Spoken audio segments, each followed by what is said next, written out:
रखना सुहागन मैया हमारी, चरणों में तेरी ये है विनती हमारी, रखना सुहागन।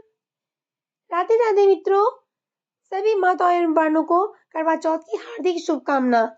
आज की इस वीडियो में मैं बताने के लिए जा रही हूँ साल 2023 में करवा चौथ का व्रत कब रखा जाएगा, कहानी, कथा, पूजन एवं व्रत की कथा, उद्यापन की विधि क्या है।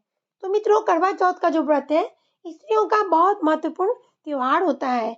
यह व्रत सुहागिन महिलाएं अपने पति की दीर्घायु के लिए करती है। करवा चौथ का व्रत कार्तिक महीने की कृष्ण पक्ष की चतुर्थी तिथि को सुहागन स्त्रियों द्वारा किया जाता है। यह व्रत हर विवाहित महिला अपने रिवाजों के अनुसार रखती है और अपने जीवन साथी की अच्छी सेहत, अच्छी उम्र की प्रार्थना भगवान से करती है। आजकल जो है यह व्रत कुंवारी लड़कियां भी अपने भविष्य में पति की प्राप्ति के लिए रखती है। तो मैं बताने के लिए जा रही हूँ मित्रों, करवा चौथ व्रत का दिन और शुभ मुहूर्त क्या है। वर्ष 2023 में करवा चौथ का दिन है, तारीख और मुहूर्त। इस साल 2023 में करवा चौथ का व्रत 1 नवंबर के दिन है। इस दिन पूजन का शुभ मुहूर्त 17:36 से 18:54 तक कुल 1 घंटा 18 मिनट का है। तो मित्रों, करवा चौथ के व्रत की पूजा की विधि बताने के लिए जा रही हूँ। करवा चौथ व्रत की पूजा को करते वक्त एक पट्टे पर जल से भरा हुआ लोटा एक कड़वे में गेहूं भरकर रखते हैं। इस दिन पूजन के लिए दीवार या कागज पर चंद्रमा तथा उसके नीचे भगवान शिव और कार्तिकेय की प्रतिमा बनाई जाती है और इसी प्रतिमा की पूजा स्त्रियों द्वारा की जाती है। इस दिन महिलाएं सारा दिन व्रत रखती है, यहाँ तक कि वे जल और फल भी ग्रहण नहीं करती है। दिन भर की कठोर तपस्या के बाद जब रात्रि में चंद्रमा के दर्शन होते हैं तो चंद्रमा की पूजा के बाद यह व्रत पूर्ण होता है। करवा चौथ व्रत में रात्रि की पूजा, चंद्रमा को अर्घ्य देना बहुत महत्वपूर्ण माना गया है। हर वो स्त्री जो व्रत रखती है वो चंद्रमा को अर्घ्य जरूर देती है और फिर व्रत जो है पूर्ण होता है। अब अपने व्रत को पूर्ण करने के लिए स्त्रियां रात्रि में जल तथा भोजन ग्रहण करती है। जब कोई स्त्री एक बार इस व्रत को करना आरंभ कर देती है तो यह व्रत जीवन पर्यंत उन्हें करना पड़ता है। इसलिए यह जरूरी नहीं है कि हर उम्र में निर्जला रहकर ही व्रत किया जाए।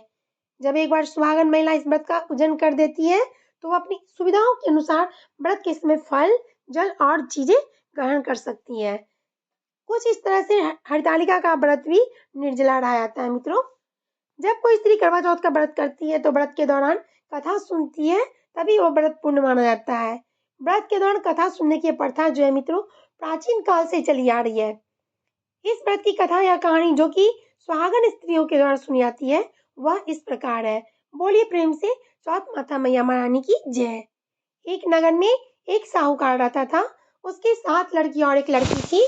कार्तिक महीने में जब कृष्ण पक्ष की चतुर्थी तिथि आई तो साहूकार के परिवार की महिलाओं ने भी करवा चौथ का व्रत रखा। जब रात्रि के समय साहूकार के बेटे भोजन ग्रहण करने लगे तो उन्होंने साहूकार की बेटी मतलब अपनी बहन को साथ में भोजन करने के लिए कहा।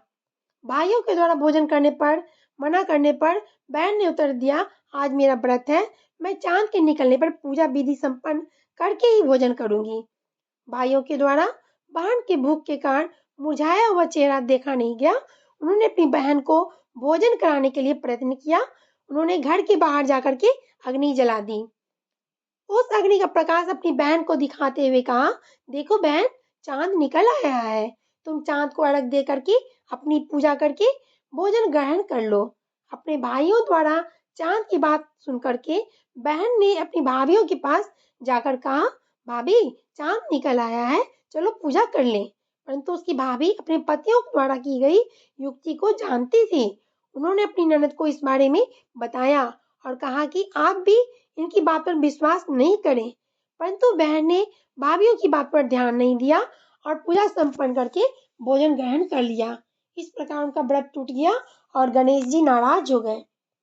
इसके तुरंत बाद उसका पति बीमार हो गया और घर का सारा रुपया पैसा धन उसकी बीमारी में खर्च हो गया। जब साहूकार की बेटी को अपने द्वारा किए गए गलत व्रत का पता चला, उसे बहुत दुख हुआ। उसने अपनी गलती पर पश्चाताप हुआ। अब उसने पूरे विधि विधान से व्रत का पूजन किया तथा गणेश जी की दिल से आराधना की। इस बार उसके व्रत तथा श्रद्धा भक्ति को देखते हुए भगवान गणेश उस पर प्रसन्न हो गए। उसके पति को जीवन दान दिया, उसके परिवार को धन तथा संपत्ति प्रदान की। इस प्रकार जो भी श्रद्धा भक्ति से इस करवा चौथ के व्रत को करता है, वो सारे संसारिक कलेशों से मुक्त होकर के प्रसन्नता पूर्वक अपने जीवन का यापन करता है। अब मैं मित्रों आपको करवा चौथ व्रत की उद्यापन की विधि बताने के लिए जा रही हूँ। जब किसी महिला को करवा चौथ व्रत को करते हुए काफी समय हो जाता है, तो अपनी इच्छा के अनुसार इस व्रत का उद्यापन कर सकती है। करवा चौथ व्रत की उद्यापन विधि के लिए महिलाएं अपने घर में पूरी तथा हलवा बनाती हैं। अब इन पूरियों को एक थाली में 4-4 के ढेर में 13 जगह रखते हैं। अब इन पूरियों के ऊपर थोड़ा थोड़ा हलवा रखते हैं। अब इसके ऊपर साड़ी, ब्लाउज अपनी इच्छा के अनुसार रुपया रख करके आस पास के कुमकुम चावल लगाते हैं। अब इसे अपनी सासू माँ के चरण स्पर्श करा करके उन्हें देते हैं। अब इन सब तरह का 13 ब्राह्मणों को भोजन कराते हैं। उसके बाद पूजन करके दक्षिणा दे करके विदा करते हैं। कुछ स्त्रियां जो हैं इस दिन उद्यापन के लिए अन्य सुहागन स्त्रियों को भी भोजन कराती है, जिसके लिए स्त्रियां करवा चौथ का व्रत करती है। उन्हें उद्यापन की सुपारी उद्यापन करने वाली महिला द्वारा पहले से ही दी जाती है। करवा चौथ व्रत वाले दिन सारी महिलाएं अपनी पूजा कर उद्यापन वाली महिला के घर जाकर के अपना भोजन करती हैं। भोजन के बाद सभी महिलाओं को बिंदी लगाकर सुहाग की सारी सामग्री देकर के विदा किया जाता है। इस प्रकार करवा चौथ का व्रत का उद्यापन का विधि संपन्न होता है। अब मैं मित्रों करवा चौथ पर महिलाओं द्वारा किया गया श्रृंगार के बारे में बताने के लिए जा रही हूँ। वैसे तो हिंदुस्तान में हर त्योहार पर महिलाओं को श्रृंगार जो है वह स्वाभाविक क्रिया है और करनी भी चाहिए, परंतु जब बात करवा चौथ की आती है मित्रों, तो स्त्रियों का उत्साह ही अलग होता है। इस दिन स्त्रियां पूरे 16 श्रृंगार करती हैं, बल्कि इस दिन सजने के लिए कई दिनों पहले से ही शुरू कर देती हैं तैयारियां।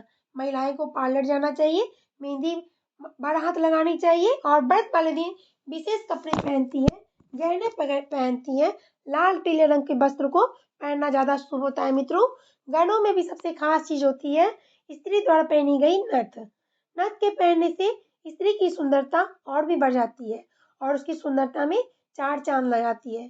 तो आई होप मित्रों आपको मेरे द्वारा बताई गई जानकारी अच्छी लगी होगी, तो प्लीज वीडियो को लाइक कीजिएगा, शेयर कीजिएगा अपने फ्रेंड्स और फैमिली को, और चैनल को सब्सक्राइब करके बेल आइकन को प्रेस कर लीजिएगा, जिससे मेरी आने वाली वीडियो मिलेगी आपको सबसे पहले। तो चलिए प्रेम से बोलिए राधे राधे, जय श्री कृष्ण।